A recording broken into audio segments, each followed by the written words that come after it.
So guys, जैसा कि हमने पिछले एपिसोड में देखा कि जियोयान की हालत काफी खराब होती है। उसकी बॉडी की सभी मेरिडियंस और हड्डियां टूट चुकी थी। याओ लाओ इससे काफी चिंतित है, पर अभी भी जियोयान को बचाने का एक रास्ता होता है। उसकी बॉडी में 3000 बर्निंग फ्लेम है, पर जियोयान के कोमा में होने की वजह से उस फ्लेम को जागृत करने के लिए स्टार पावर की जरूरत थी। Star power falling star pavilion में मौजूद होती है, क्योंकि जब याओ लाओ और फेंग जियान के द्वारा उसका निर्माण किया गया होता है तो उन्होंने एक मीटेओरॉइड पर ही उस स्टार पवेलियन को बनाया था। इसीलिए वो सभी जियोयान को लेकर स्टार पवेलियन में आ गए थे, जहां जियोयान की रिकवरी स्टार्ट हो गई थी। याओ लाओ उसका पूरा ख्याल रख रहे होते हैं। फिर अब हम देखते हैं कि याओ लाओ अभी भी उसके लिए पिल बना रहे होते हैं। उन्हें जियोयान के साथ बिताए हुए पल याद आ रहे होते हैं, जब उन्होंने साथ में एक लंबी जर्नी को तय किया। जियोयान की हालत में अभी भी ज्यादा सुधार नहीं हो रहा होता, जिससे याओ लाओ काफी निराश होते हैं। वक्त ऐसे ही गुजरता रहता है, काफी दिन गुजर जाते हैं, पर जियोयान को अभी भी होश नहीं आया होता।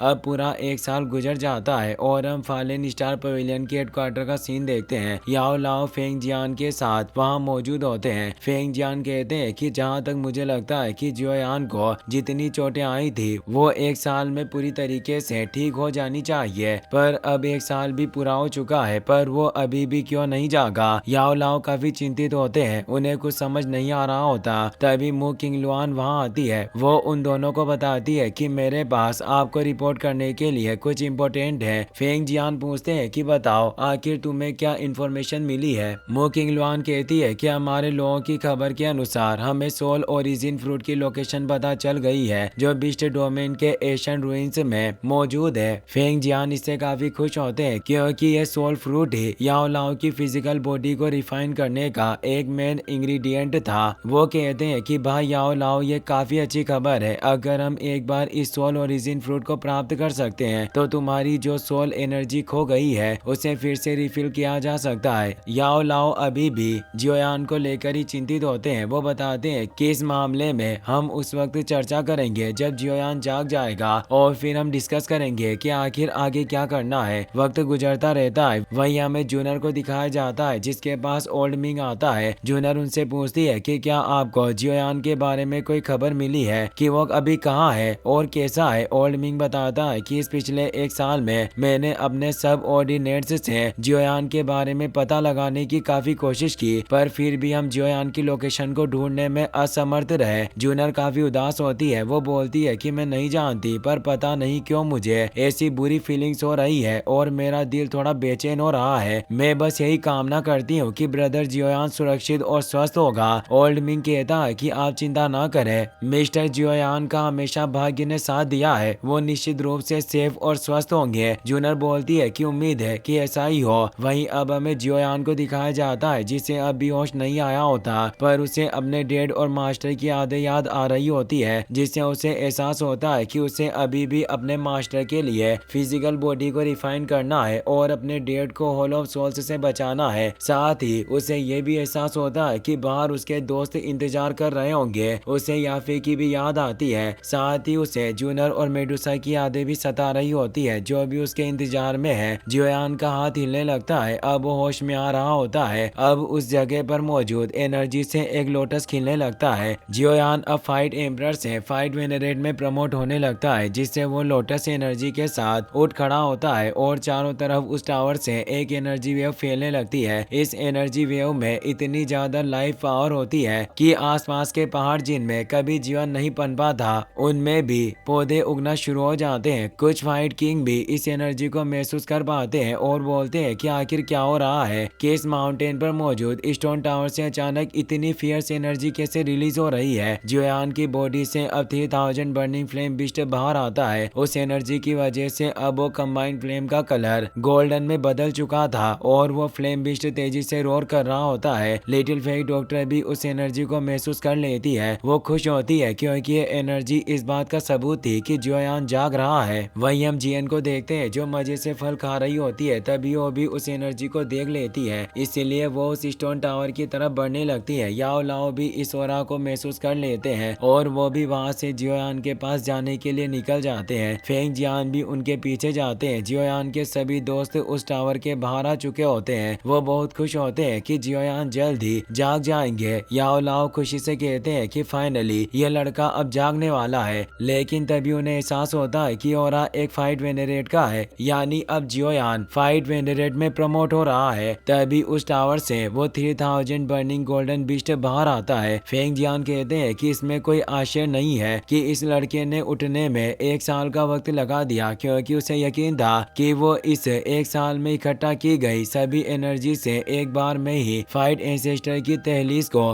तोड़कर फाइट वेनरेट में प्रमोट हो सकता है। वाकई इस लड़के के बारे में हमें किसी भी चीज की चिंता नहीं करनी चाहिए। जियोयान भी उस बर्निंग बिस्ट के साथ बाहर आ गया होता है और अब वो बिस्ट तेजी से रोर करने लगता है, जिससे आसपास एनवायरमेंट में मौजूद सभी एनर्जी अब जियोयान की बॉडी में एब्जॉर्ब होना शुरू हो जाती है, जिससे अब वो फाइट वेनरेट में प्रमोट हो जाता है। याओ लाओ खुश होते हैं जियोयान के ऊपर अब उसका आर्मर भी एक्टिवेट हो जाता है। साथ ही हम उसके पीछे मौजूद वेनरेट रिंग को भी देख पाते हैं। जियोयान का नया सूट वाकई काफी अच्छा लग रहा होता है और अब वो जैसे ही आंखें खोलता है तो उसकी फाइट वेनरेट पावर से उसे वॉइड पावर का एहसास होता है। वो टेलीपोर्टेशन पावर जिससे एक फाइट वेनरेट कहीं भी ट्रेवल कर सकता है, उस एनर्जी से पूरा आकाश ही चमक उठा था। फॉलिंग स्टार पवेलियन के स्टूडेंट ये देखकर चौंक जाते हैं और कहते हैं कि क्या ये वही यंग मास्टर है जिसने पिछले 1 साल स्टोन टावर में कल्टिवेशन की। इसकी ताकत काफी डरावनी है, ऐसी पावर हमारे सेक्टर के एल्डर के पास भी नहीं है। इसकी पावर की वास्तव में फॉलिंग स्टार पवेलियन में से किसी से तुलना नहीं की जा सकती। सभी जियोयान की पावर देखकर खुश होते हैं। जियोयान भी उस पावर को महसूस करके कहता है कि वाकई फाइट वेनरेट की पावर काफी ओवर बेयरिंग है। याओ लाओ और बाकी सभी अब जियोयान के पास आ जाते हैं। वो कहते हैं कि जियोयान तुम फाइनली इतने महीनों बाद उठी गए। जियोयान मास्टर को देखकर काफी खुश होता है। वो कहता है कि मैं वास्तव में आपका डिसिबल कहलाने के योग्य नहीं हूँ।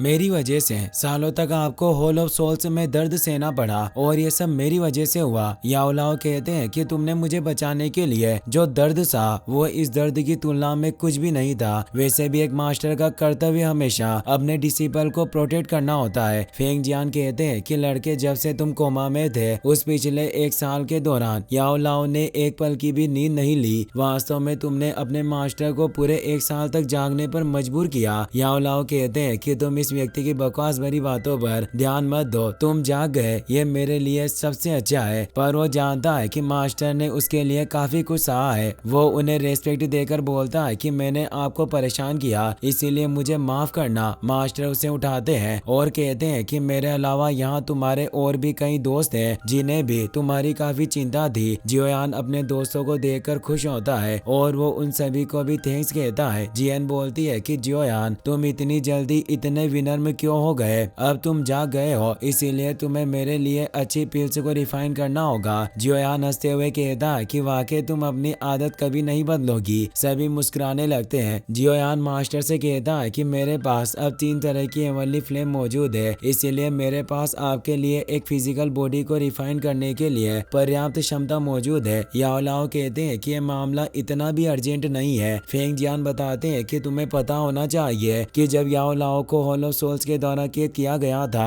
तो उन्होंने याओ लाओ की थोड़ी मात्रा में ओरिजिनल सोल एनर्जी को अपने पास कैद कर लिया था और वो एनर्जी सोल बॉडी के लिए एक लाइव ब्लड की तरह होती है। इसलिए याओ लाओ की बची हुई सोल डैमेज हुई तो इनकी आत्मा को काफी भारी नुकसान हो सकता है। इसीलिए भले ये फिजिकल बॉडी को भी हासिल कर ले पर फिर भी इनकी ताकत बहुत कम हो जाएगी। याओ लाओ काफी परेशान होते हैं क्योंकि जियोयान को अभी ये सब नहीं बताना चाहते थे। जियोयान को हॉल ऑफ सोल्स पर काफी गुस्सा आता है और वो पूछता है कि हम मास्टर की खोई हुई सोल एनर्जी को कैसे रिकवर कर सकते हैं। फेंग जियान बताते हैं कि अगर हम सोल ओरिजिन फ्रूट को हासिल कर ले तो एक चमत्कार की तरह काम करेगा और याओ लाओ की खोई हुई सोल एनर्जी को वापस से बना सकता है। और हमें खबर मिली है कि बिस्ट रियल्म के एशियन रूट में वो सोल फ्रूट पनप रहा है। जियोयान कहता है कि चाहे कुछ भी हो पर मैं उस सोल ओरिजिन फ्रूट को हासिल करके रहूंगा। वहीं अब हमें एक टेलीपोर्टेशन टनल में हॉल ऑफ सोल्स की शिप को दिखाया जाता है जिसमें ओल्ड गोस्ट जाइजिंग मौजूद होता है, जिसे एक एनोई बताता है कि हमें खबर मिली है कि फॉलिंग स्टार पवेलियन ने भी अपने कुछ लोगों को एशियन रूट में भेजा है। जाइजिंग ने अपने एक हाथ को क्रिस्टल पावर की मदद से रिकवर कर लिया होता है। वो कहता है कि जल्दी से ऑर्डर पास करो कि फुल स्पीड में एशियन रूइंस की तरफ बढ़ना होगा। हमारे हॉल ऑफ सोल्स के होल मास्टर चाहते हैं कि उस एशियन रूइंस के सभी खजाने दूसरे लोगों के हाथों में नहीं पड़ने चाहिए। वो एनोई उनके ऑर्डर को मान लेता है। जाई जिंग को जियोयान पर काफी गुस्सा आ रहा होता है। वो अपने मास्क को वापस से पहन लेता है और कहता है कि जियोयान, अगर मेरी दोबारा तुमसे मुलाकात हुई तो मैं अपने खून का बदला तुमसे जरूर लूंगा। इसी के साथ ये एपिसोड यहीं पर खत्म हो जाता है।